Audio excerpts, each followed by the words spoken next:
Hello students, today we are going to study Tempest Act 1 Scene 2.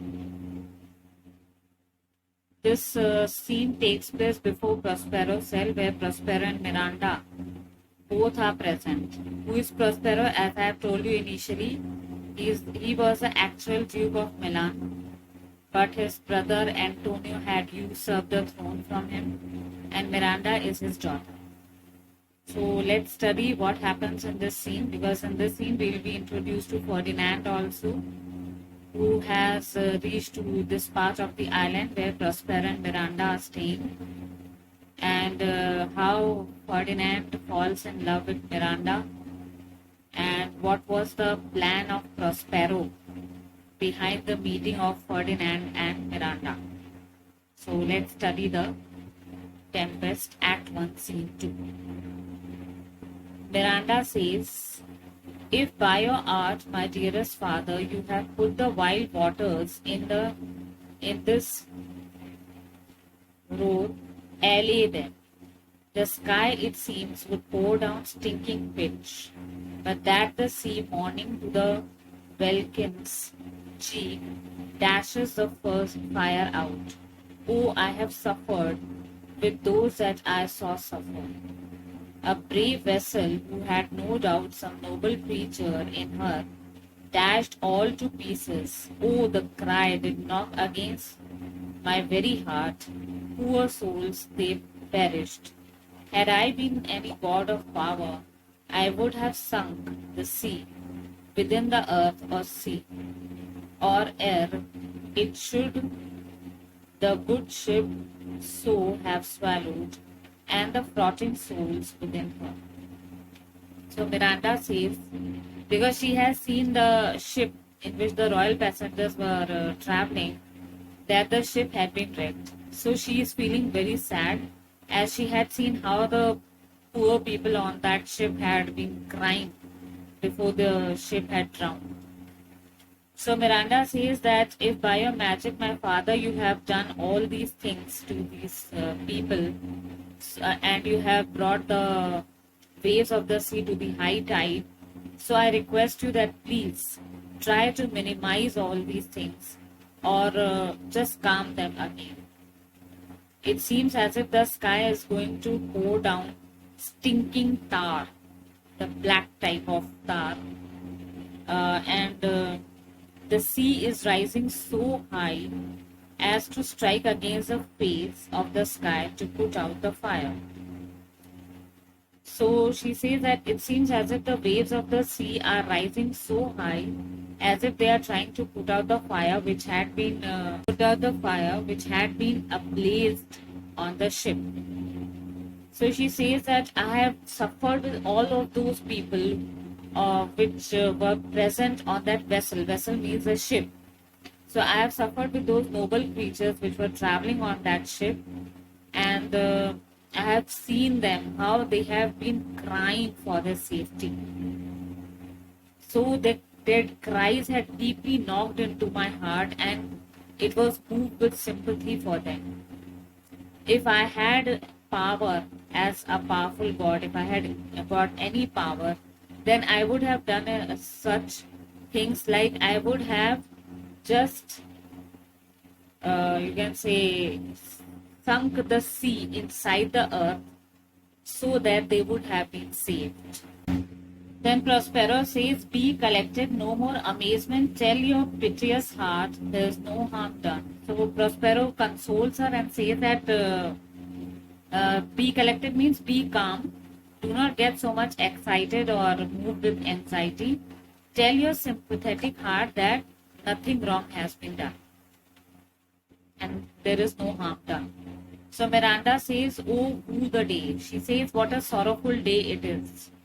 Prospero says, "No harm, I have done nothing but in care of thee, my dear one, thee, my daughter, who are ignorant of what thou art, not knowing of where I am, not that I am more better than Prospero, master of a full poor cell, and thy no greater father." Prospero says, "There is no harm, my dear. Whatever I have done is only for your good that I have done.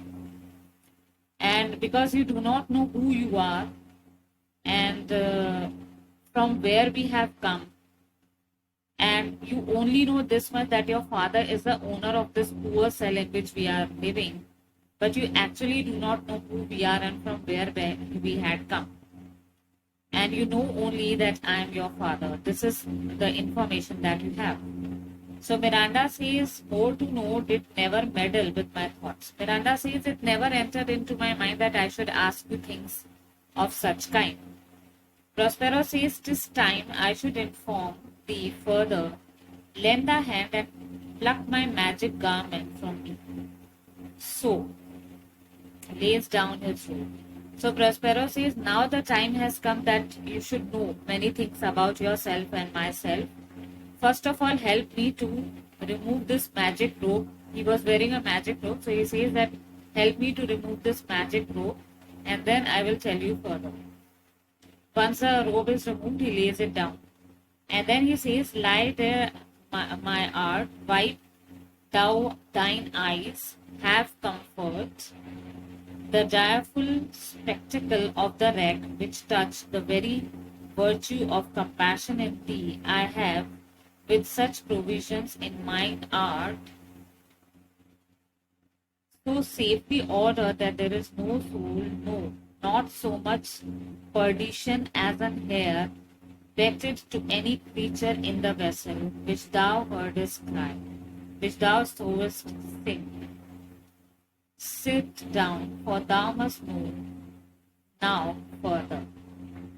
So Prospero then says, lie this magic robe over there and wipe off your tears. And these tears have touched you and they have moved you from inside so much. So the dreadful sight of the shipwreck that you have been seeing has moved you so much from inside. But I assure you that there's about the safety of those passengers, that there is no soul. No soul means no person among them who has suffered any loss. Perdition means loss. Betted means happened. So no loss has occurred or has happened to any one of them, to any creature which thou heardest cry, which thou sawest sink, which you have seen sinking into the sea. So sit down. Now you must know everything who is your father.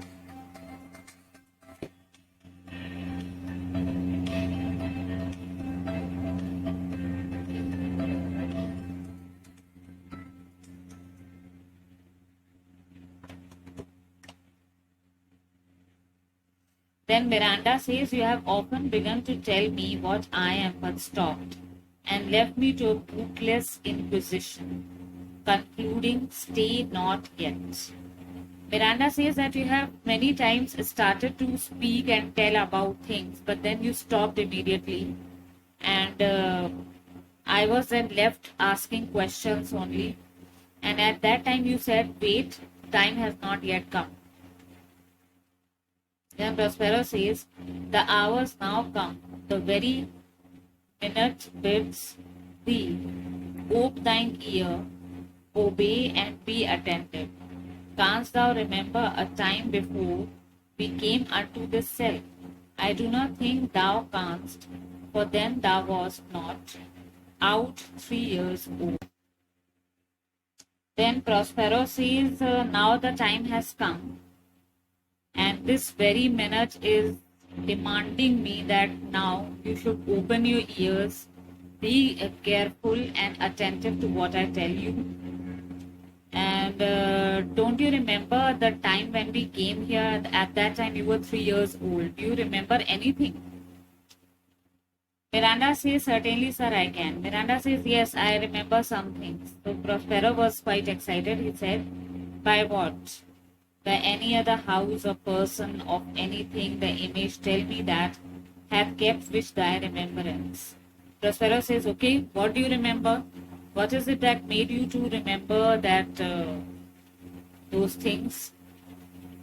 Is it your memory of any house or any member or anything which has been still in your mind as a remembrance? So Miranda says, "'Tis far off, and rather like a dream than an assurance that my remembrance warrants. Had I not 4 or 5 women once that tended me?"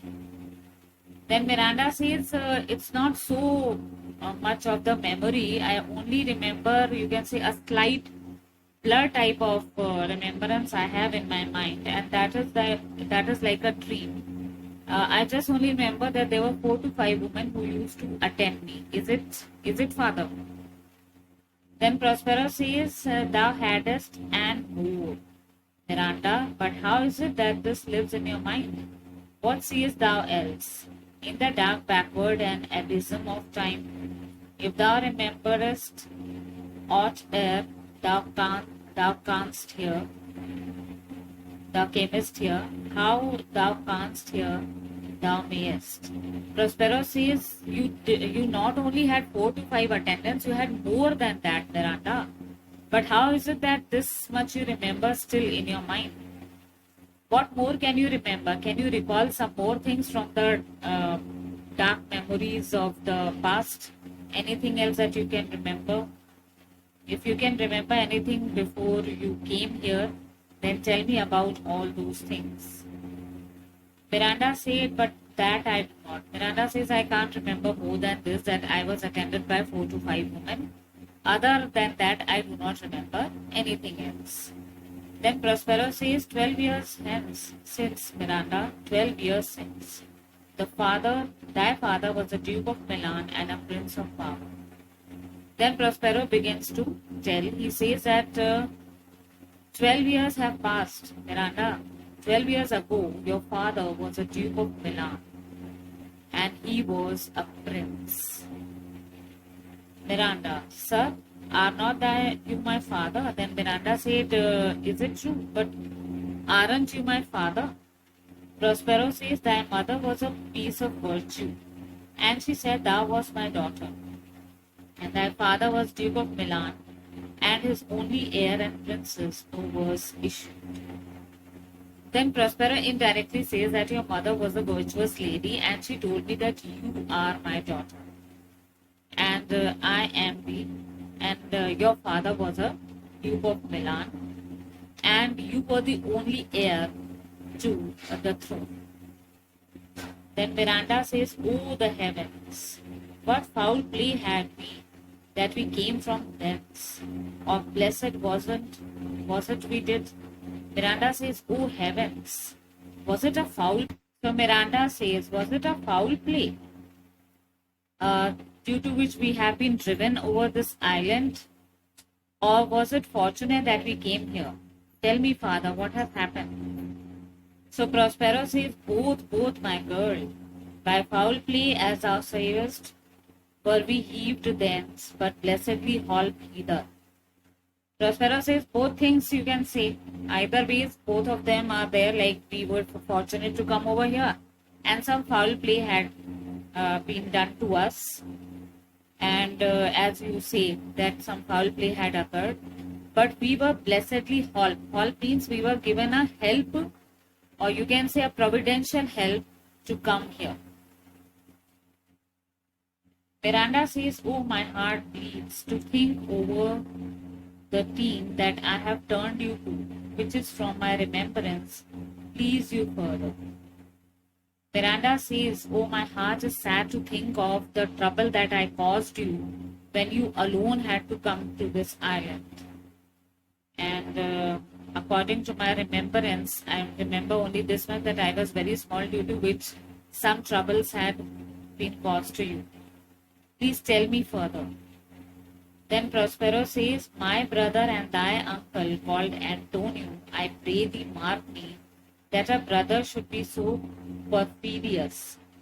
He whom next thyself of all the world I loved, and to him put the manage of my state, as at that time through all the signories it was a first, and Prospero, the prime duke, being so reputed in dignity and for the liberal arts without a parallel, those being all my study, the government that I cast upon my brother and so my state grew stranger, being transported and wrapped in secret studies.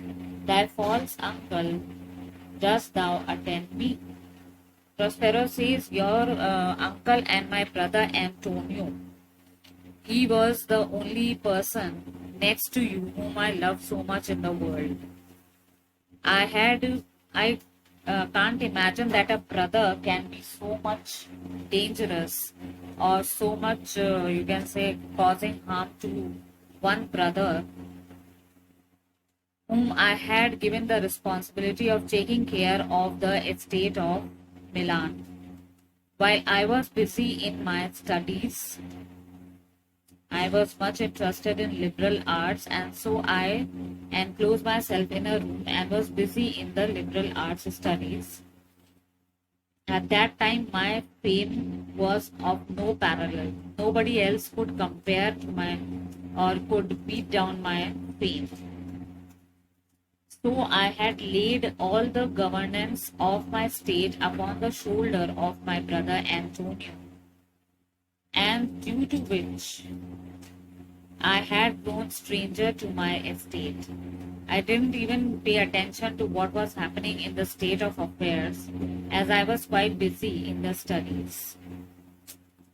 But thy false uncle, your false uncle, had done. After that, he asked Miranda, are you paying attention? Miranda says, yes, heedfully. I am very much paying attention to whatever you say. Then Prospero says, being once perfected how to wait, how to grant suits, how to deny them, who to advance and who to trash, for overtopping new created the creatures that were mine, I say or change them, or else new formed, or having both the key of officer and office, set all hearts either state to what tune pleased his ear, that now he was the ivy which had hid by princely trunk, and sucked my verdure out home. Thou attendest not. Then Prospero says, having once thoroughly learned the art of granting petitions and refusing them. Now, my brother, he, little by little, he had learned many things, how to grant permissions and how to refuse some of the petitions. He had learned all these things, and he had, in a very clever manner, removed some of the officers from their post and appointed those officers on the post who could obey him and do whatever he wanted. They could dance according to the music that he would play for them. That means they would dance or they would carry out the orders according to his will. So he appointed all those who could obey him and removed all those from the office who denied listening to his orders. So he became an ivy. Ivy is like, you can say, making the trunk of a tree hollow. And here we have got... So the ivy was making the trunk of the tree hollow, means he was trying to defame my name by doing such acts that removing the honest and the, you can say, very sincere persons from the office and appointing those who could be dishonest and obey his orders. So this way he was trying to suck the strength of my empire and reduce my princely status. Are you listening to me, Miranda? Then Miranda says, oh, good sir, I do. Prospero, I pray thee mark me.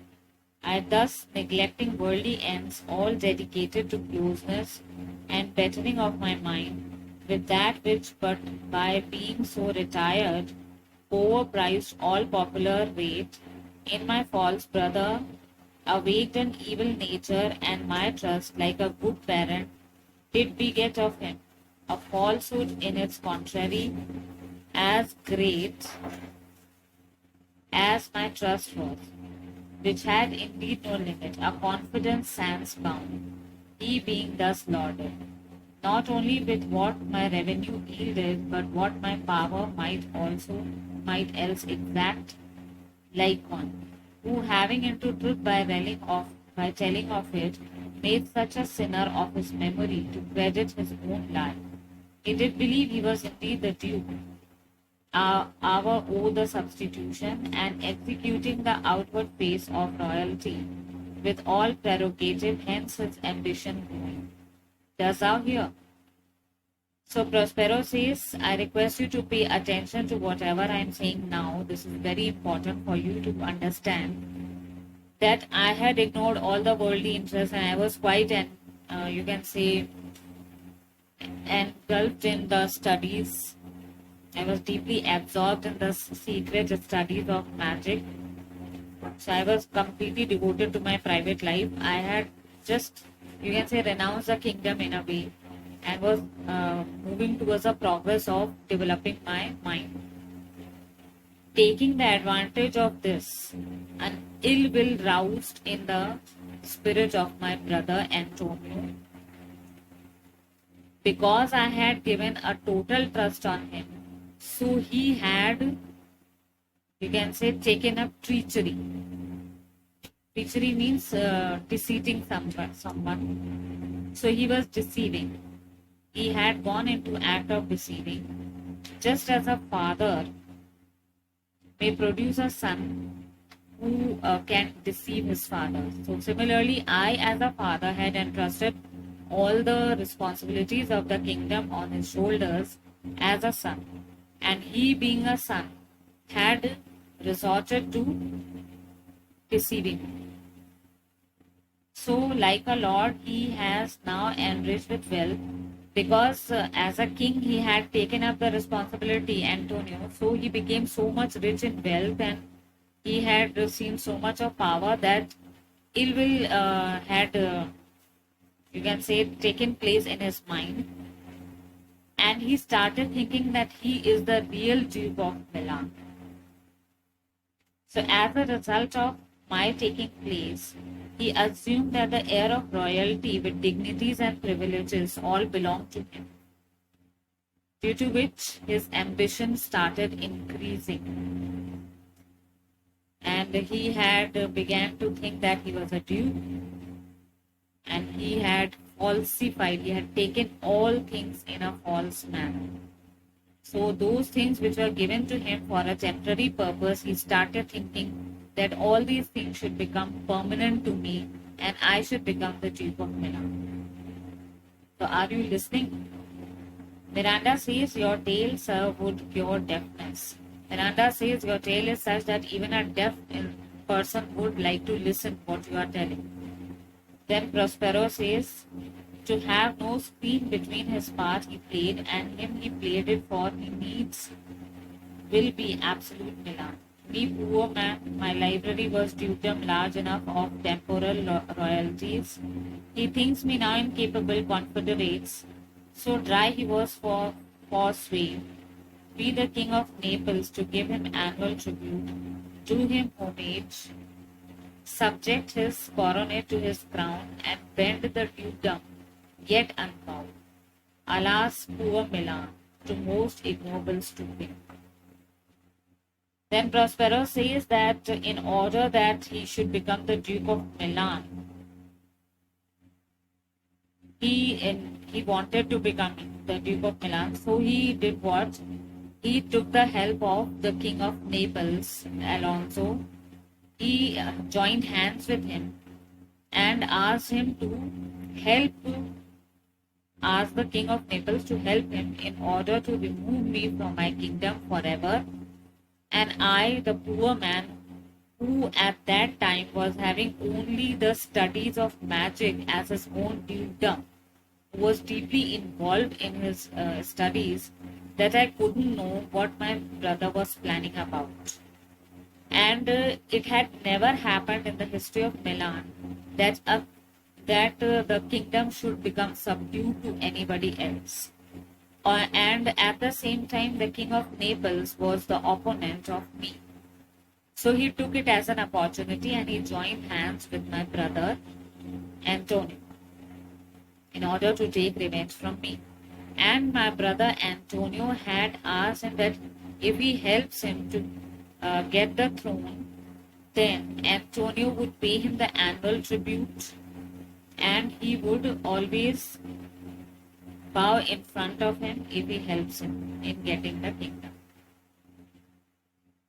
So, how humiliating it was for Milan to subdue before any other king, which had never happened in the history of Milan. Then Miranda says, "Oh, the heavens." Then Prospero says, "Mark his condition and the events, then tell me if this might be a brother." Then Prospero says, "Consider his contract with the king of Naples. Think about it and tell me, can there be a brother of such type?" Miranda says, "I should sin to think but nobly of my grandmother. Good wounds have borne bad sons." Then Miranda says, "It is bad for me to think of my grandmother, as she was a virtuous lady, and how can a virtuous lady give birth to a bad son?" Then Prospero says, "Now the condition, the king of Naples being an enemy to me, inveterate, hearkens my brother's suit, which was that he, in lieu of the premises of homage, and I know not how much tribute, should presently extirpate me and mine out of the dukedom, and confer fair Milan with all honors on my brother, whereon a treacherous army levied one midnight, fated to the purpose, did Antonio open the gates of Milan, and ye, the dead of darkness, the ministers for the purpose, buried thence me and thy kind self." Now Prospero says, now look at the condition at which he had asked the Duke of Milan, the King of Naples, to help him, is that because the King of Naples was my greatest enemy, my bitter enemy, so he agreed that if he helped Antonio, then Antonio would pay him some annual tribute. The tribute amount I do not know at present. But in return to the terms of submission, he would always give him an annual subsidy. So the Duke of Milan, he joined hands with my brother, and they decided that with the help of the disloyal army, they would throw me and you out of the kingdom of Milan. So one dark night, when everything was silent, my brother opened the gates of Milan, and with the help of the army people and the king of Naples, they threw me and you out of that kingdom.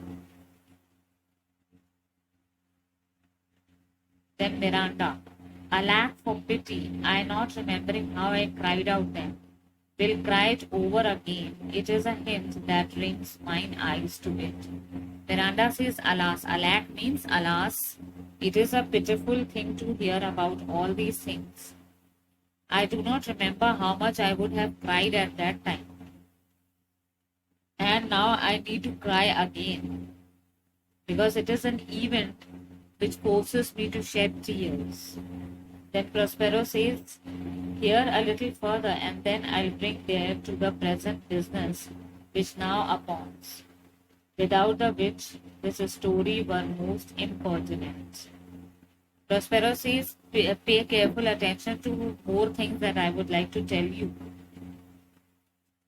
Then that what had happened at that time, then I will come to the present situation, that what is happening in the present situation, why we are here.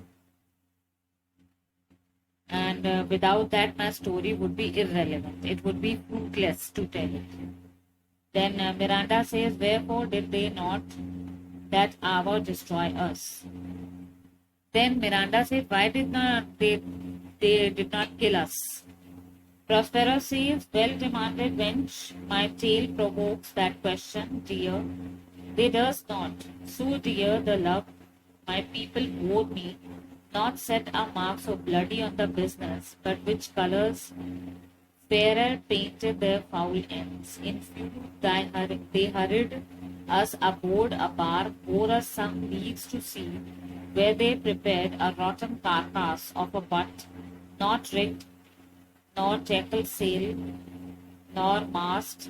The very rats instinctively have quit it, There they hoist us to cry to the sea that roared to us, to sigh to the winds, whose pity sighing back again did us but loving more.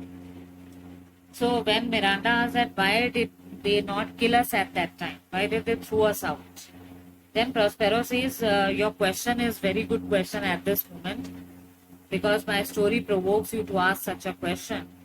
So the answer to this is that the people, the empire, the people of my kingdom, they love me so much. So if they would have killed us, then a revolt would have occurred in the entire kingdom of Milan. So they decided to throw us out. So one night when my brother had opened the gates of Milan, they threw us a league further into the sea where there was a rotten boat which had been abandoned by the rats. That boat had no sail and nothing, no canvas, etc. They threw us on that boat, and that too in a tempest of the sea that was having so much of high tides in the sea. And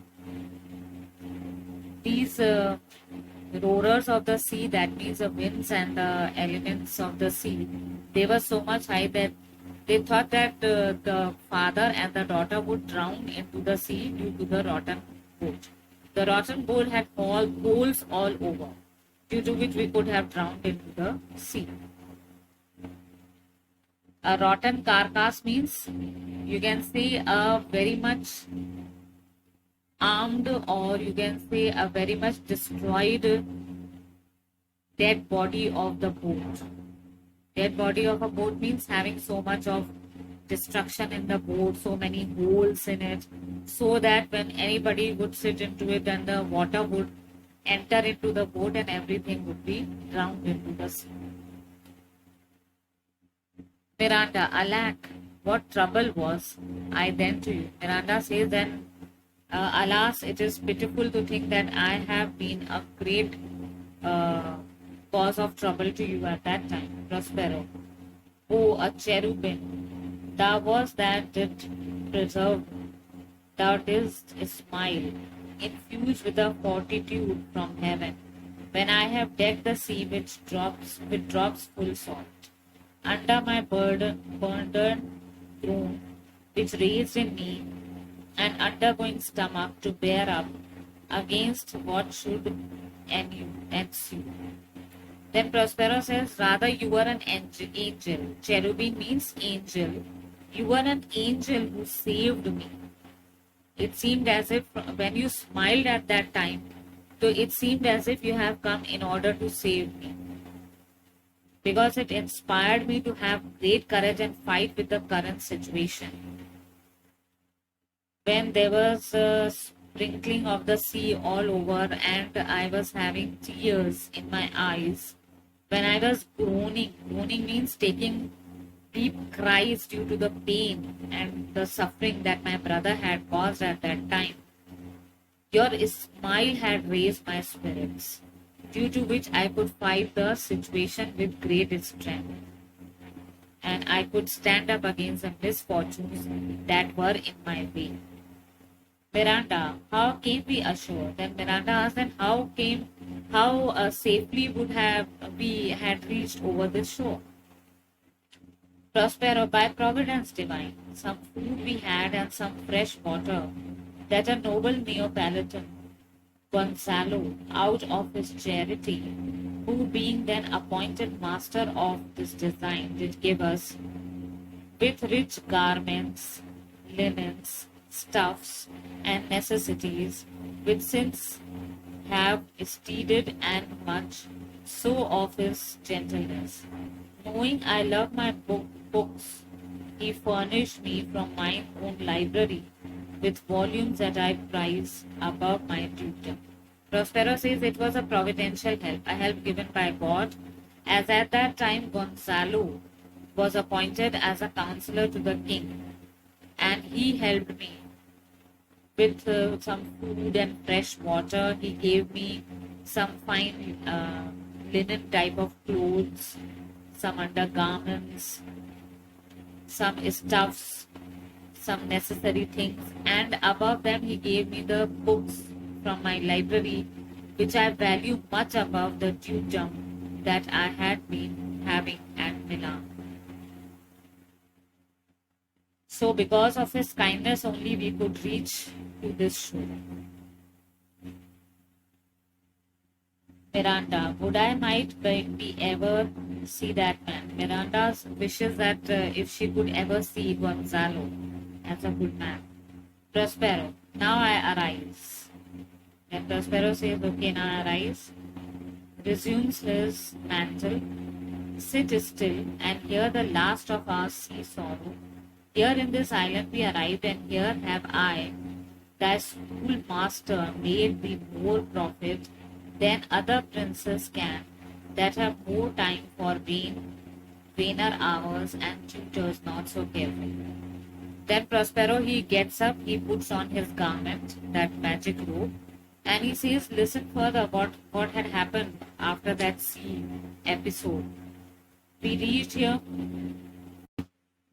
Then Prospero says that now I arise, and he wears again his magical robe.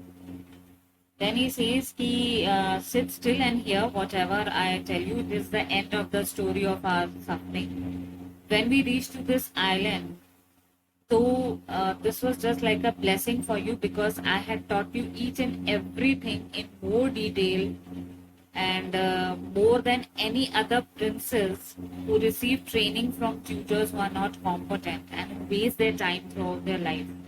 So as a good teacher, I had taught you each and everything, the sword fighting and everything that a princess should know, in a more competent way than any other tutor could have taught you.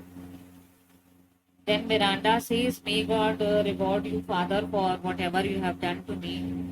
But one question is lingering in my mind. And that question is, why did you raise this stone that had wrecked the ship?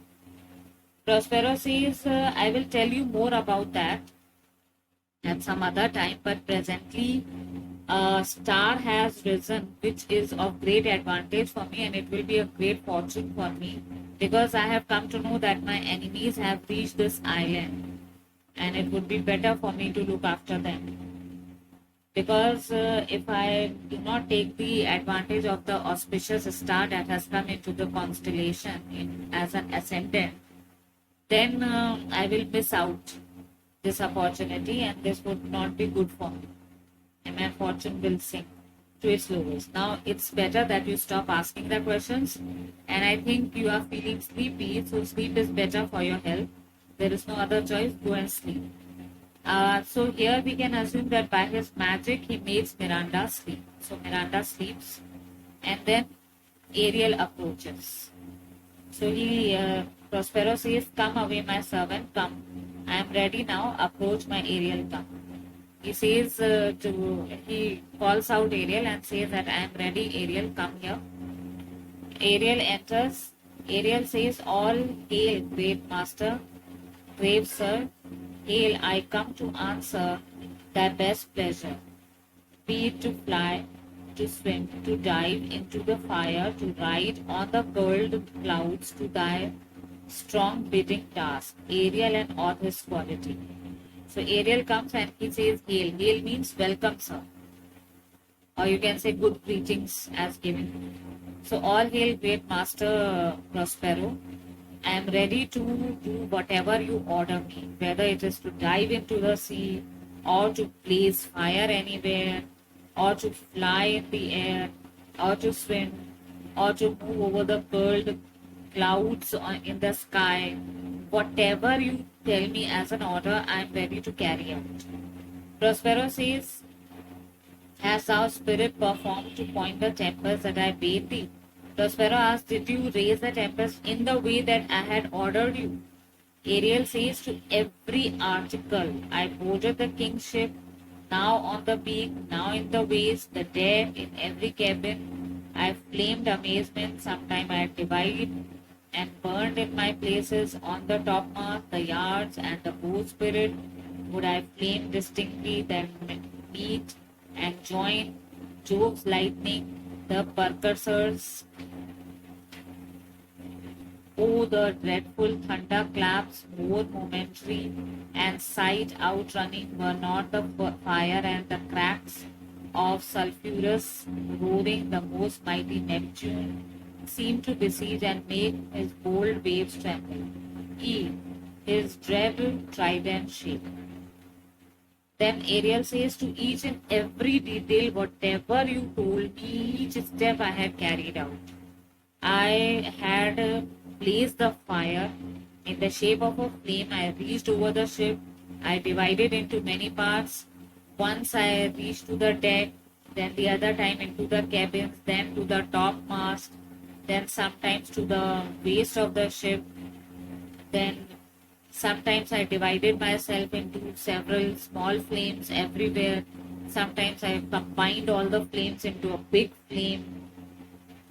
And even Jove's lightning. What is Jove's lightning? Jove is actually Jupiter, and it is the supreme god of Roman mythology, and his chief weapon is thunderbolt. Okay, thunderbolt and lightning. So he says that even Jove's lightning was not so much bright as I had given so much flame into the ship. And they are not so swift as I was in moments, because the thunderbolts and the lightning given by Jove, that is Jupiter, is quite fast. And he says that I was quite fast, more fast than the Jove's lightning in the form of the flames. Even the thunderbolt and lightning that I had given was more faster than that of Jove's lightning. And I besieged the most powerful Neptune to shake his powerful waves. So he said that I had raised the high tides of the sea in such a way that God Neptune is a god of sea, that God Neptune and his waves started shaking. And Neptune has a weapon in his hand, which is a trident, which is his weapon. Even the trident could not control the waves of the sea of Neptune, because I had raised a storm in such a high tide. Then Prospero says, my brave spirit, who was so firm, so constant, that the spoil could not infect his reason.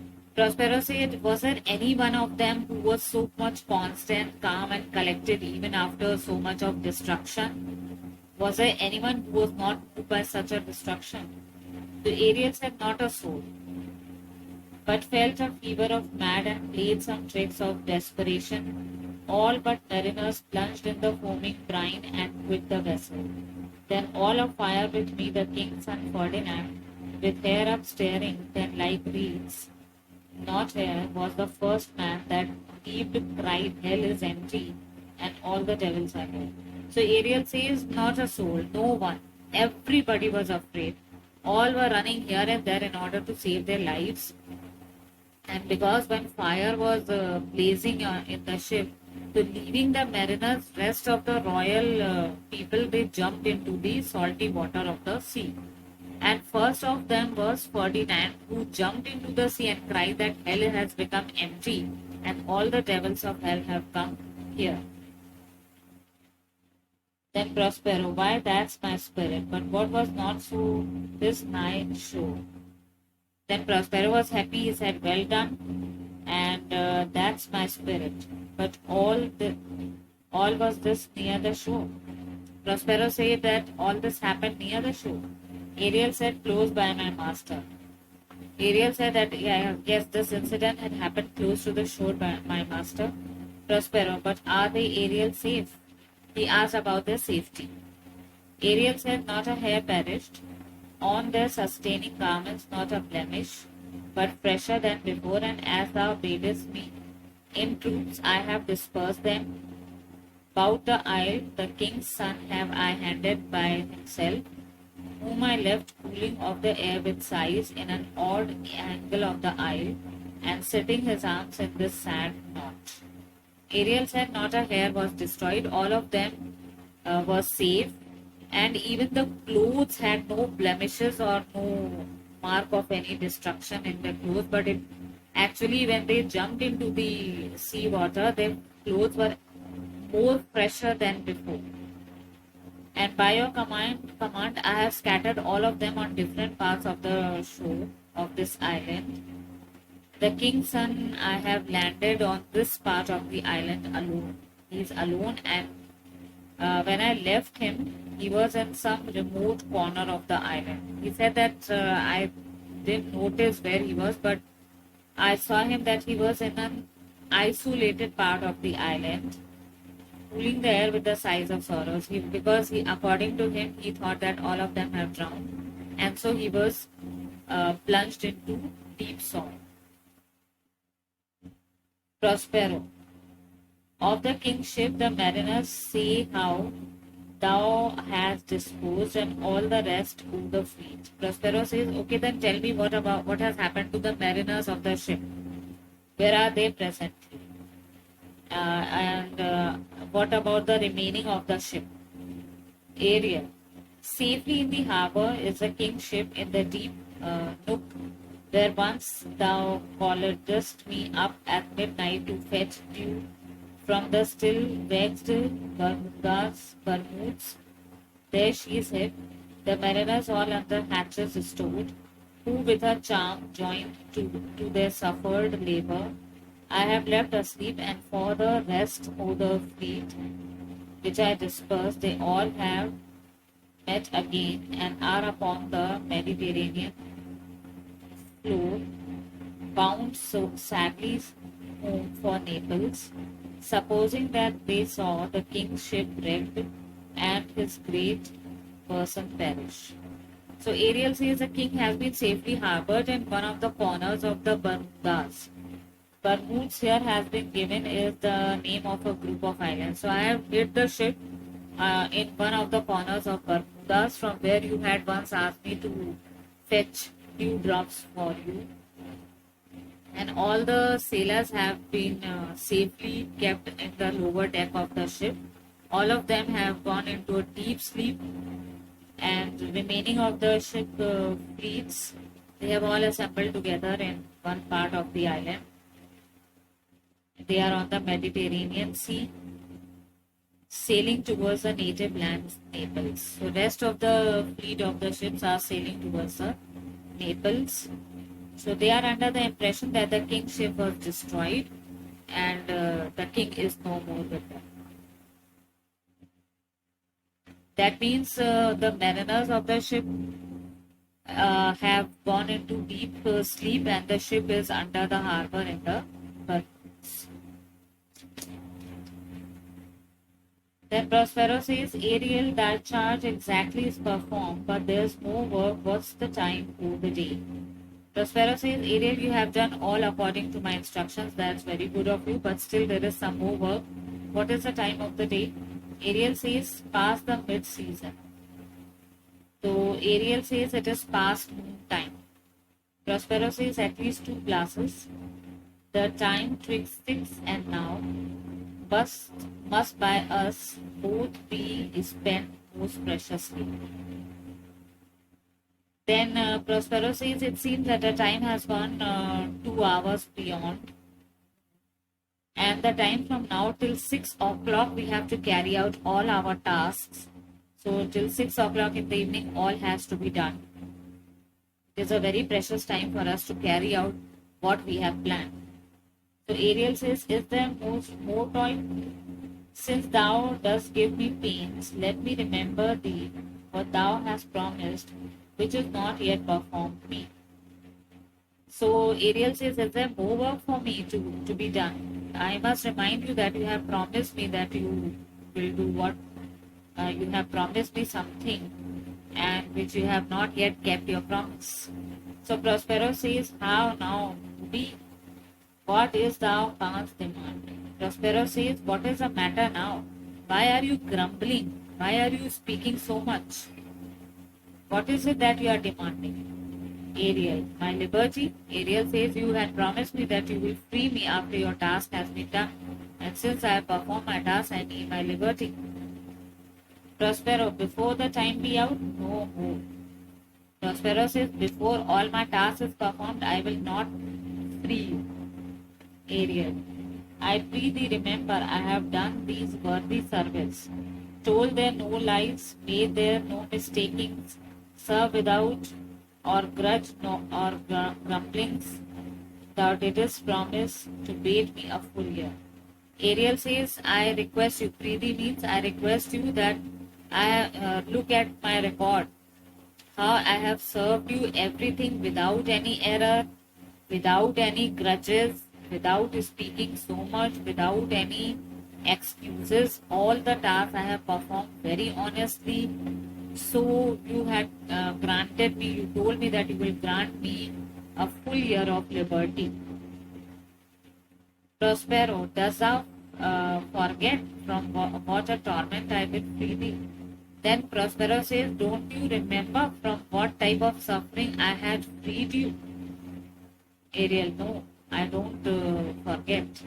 Prospero, thou dost and thinkst it much to treat the boots of the salt deep to run upon the sharp wine of the north, to do me business in the veins of the earth, when it is baked with frost. Prospero says, you are forgetting it, I must remind you. You think it a trouble to walk on the soft mud at the bottom of the sea, to fly upon the sharp north wind and carry out my task in the depth of the earth when it is hardened with frost. So Prospero says that you are forgetting everything. I must remind you, you are considering all my tasks to be very much hard. You feel it is hard to walk on the soft mud beneath the sea and to fly upon the sharp north wind and to carry out my task is very hard for you. According to you, it is hardened with frost. Ariel, I do not, sir. Ariel says, no, sir, I didn't mean that. Prospero, thou liest, malignant thing. Hast thou forgot the fowl which Sycorax, who with age and envy was grown into a brood? Hast thou forgot her? Prospero says, you are lying. You are not speaking out the truth. You spiteful creature.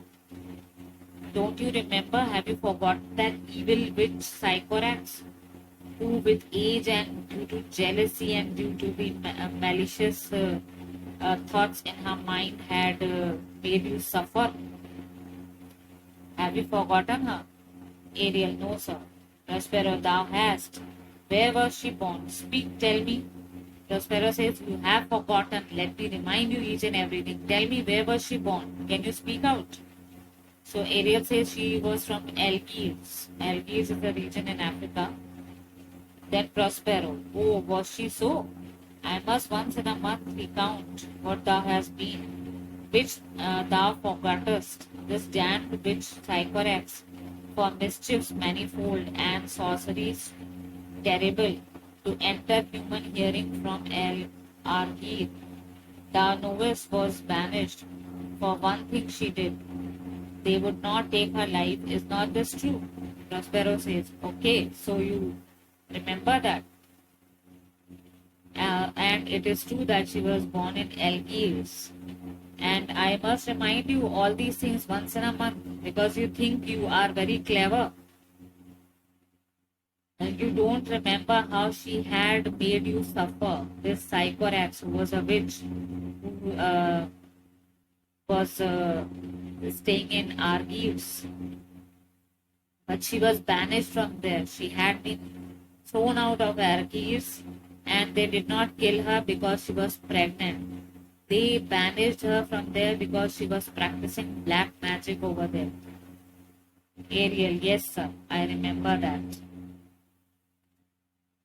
Then Prospero says, the blue-eyed hag was either brought with child, and there was left by the sailors.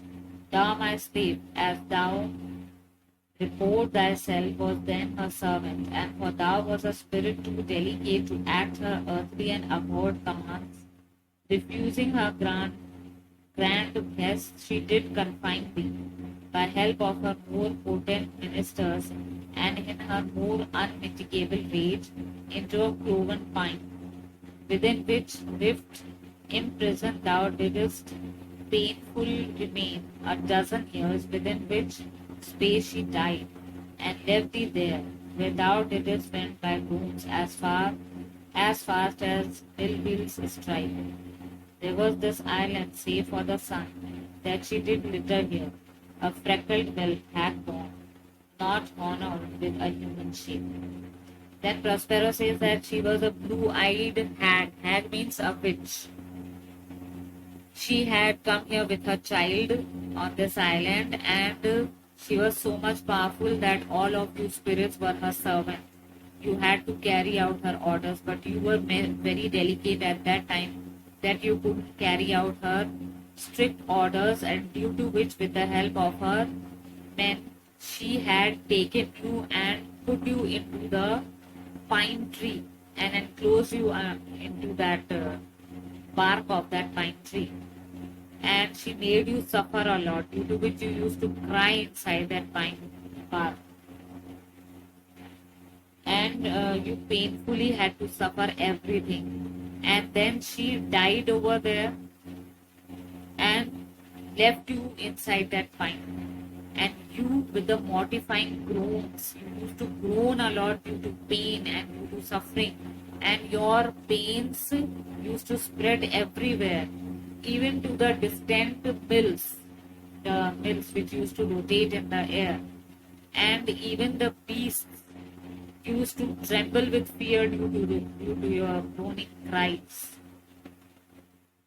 There was no one on the island. She had left only her son, who was speckled, having dots all over his body, a freckled whelp, had gone, who was much of a human shape and half the shape of a fish. And no one else was there to save you on this island. Ariel. Yes, Caliban, her son, was there. Prospero. Dull thing, I say so, he that Caliban, whom now I keep in service, the best novice for torment I did find thee. In thy groans did make wolves howl, and penetrate the breast of every angry deer. It was a moment. It was a torment to lay upon the damned, which Sycorax could not again undo. It was mine hour, which I arrived and heard thee, that maid gave the pine and led thee out. So Prospero says, now you dull thing, stupid, that stupid creature Caliban I remember. But you remember, Caliban also could not save you. You used to cry a lot due to the suffering inside the pine tree, that even the bees used to cry. They used to tremble. Though they were terrible in nature, but still, they all used to hear your cry and used to tremble from inside.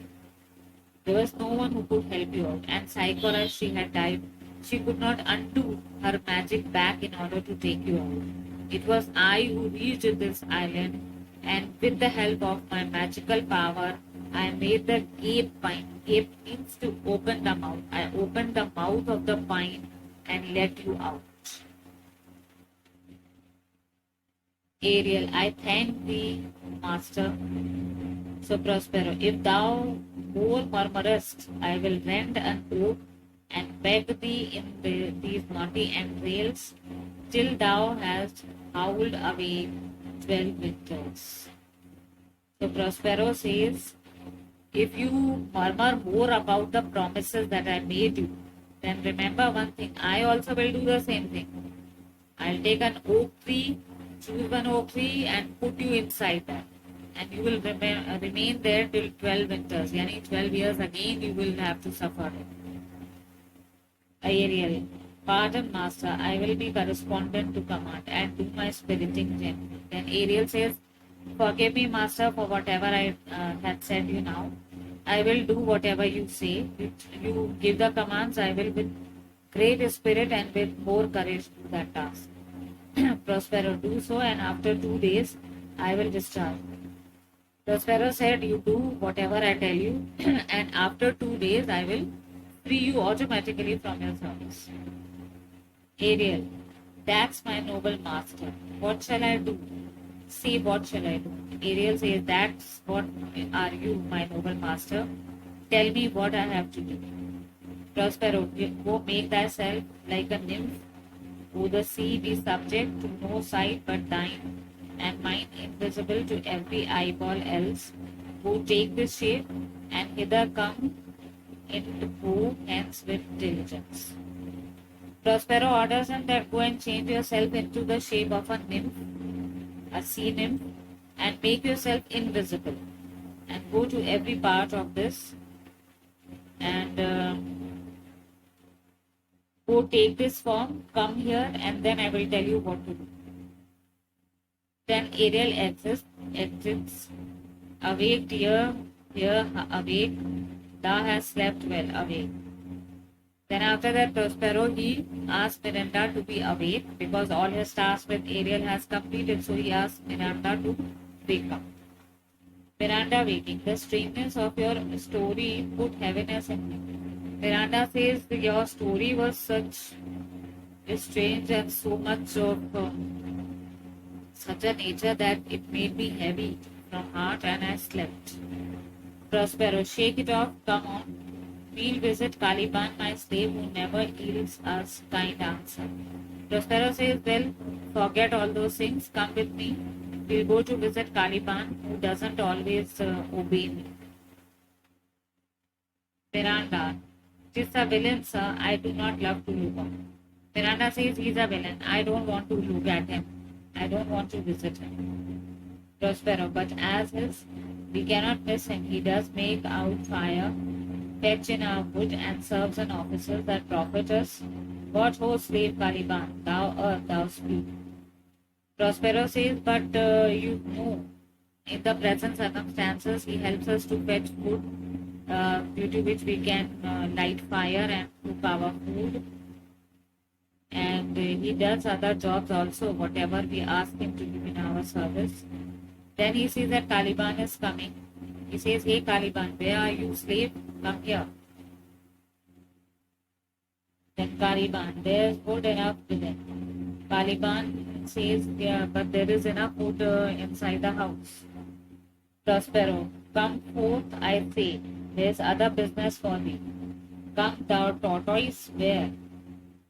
Prospero says, come here, there is some other work apart from bringing the wood. Come here, you tortoise, that means you lazy fellow. Then Ariel comes in the form of a water nymph. Fine apparition, my quaint Ariel, hark in thine ear. Prospero says, it's a fine appearance that you have made. Now bring your ear to me. Listen carefully what I order you.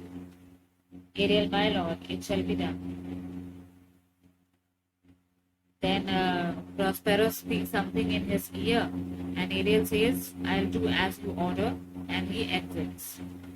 Prospero, thou poisonous slave, come forth. Then he asks Caliban to come here.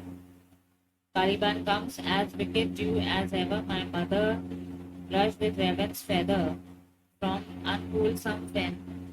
Drop on you both a smooth west blow on ye and blister you all over. Caliban is cursing Prospero. He is saying, may you suffer from the dew effects which my mother had brought with her from Elgis, which were poisonous in nature, by brushing the unhealthy marshes with those dew drops. So may the dew drops make you suffer, those poisonous dew drops. And those drops, when they fall on both of you should suffer with the blisters on your skin. So Prospero says, for this be sure tonight thou shalt have cramps, side stitches that shall bend thy breath up urchins shall for that cost of night that they may work. All exercise on thee, thou shalt be pinched as thick as honeycomb, each pinch more stinging than bees that made it. Now Prospero says, for speaking in such a manner to us, you will suffer at night with your muscle cramps. I'll make you suffer. You will get bites from our mischievous spirits. They will make you suffer in such a way that your body will be pinched from all sides. Lots of pinches will be done on your body. And those pinches will make so much depressions as if honeycomb has been made. So each pinch will be sharper than the previous pinch. They will be sharper even than the sting of the honeybee. Then Caliban says, I must eat my dinner. This island's mine. By Sycorax, my mother, which thou takest from me, when thou camest first. Thou strokest me and madest much of me. Wouldst give me water with berries in it, and teach me how to name the bigger light and how the less, that burned by day and night, and then I loved thee, and showed thee all the qualities of the side, the fresh springs, brine pits, barren plains, and fertile burst, be that I did so. All the charms of Sycorax, toads, beetles, bats, light on you, for I am all the subjects that you have, which first was mine own king, and here you died in this hard rock, whilst you keep from me the rest of the island. So Caliban says, I must have my dinner. This island is mine because this belonged to my mother, the witch Sycorax, from whom I have inherited this island. And you had snatched it from me. When you came on this island, you had stroked me and showed affection to me. You taught me language, how to speak. You would give me water with berries in it. You taught me the name of the sun, the moon, which shines during the night. That time I loved you so much.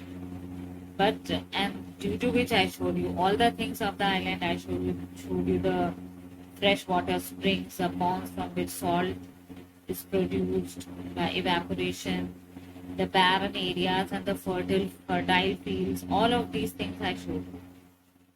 May a curse fall upon me that why did I show you all these things? Because then you had snatched everything from me. So may all the curse fall upon you.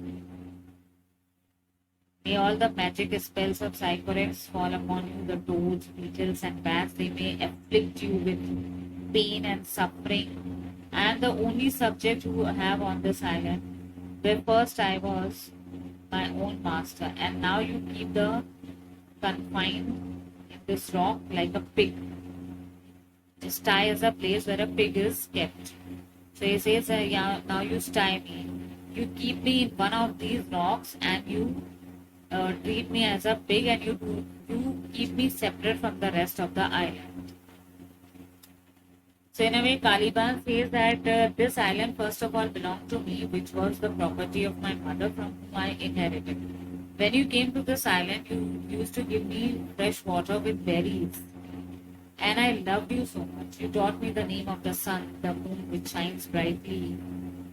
And you taught me each and everything, due to which I started loving you. And because of which I showed you every part of the island. I showed you the freshwater springs, the seas from which salt is produced when water is evaporated. Then I showed you the barren areas and the fertile lands. But the curse should fall upon me that why did I show you? Because then by treachery you had usurped this island from me. So I wish that all the magic spells of Sycorax, the toads, the beetles, all should afflict you. Because you had taken this island from me, now you are keeping me in one of these rocks, only confined to these rocks, in the form of a pig living in a sty, and you keep me aloof from rest of the island. Prospero, thou must lying slave.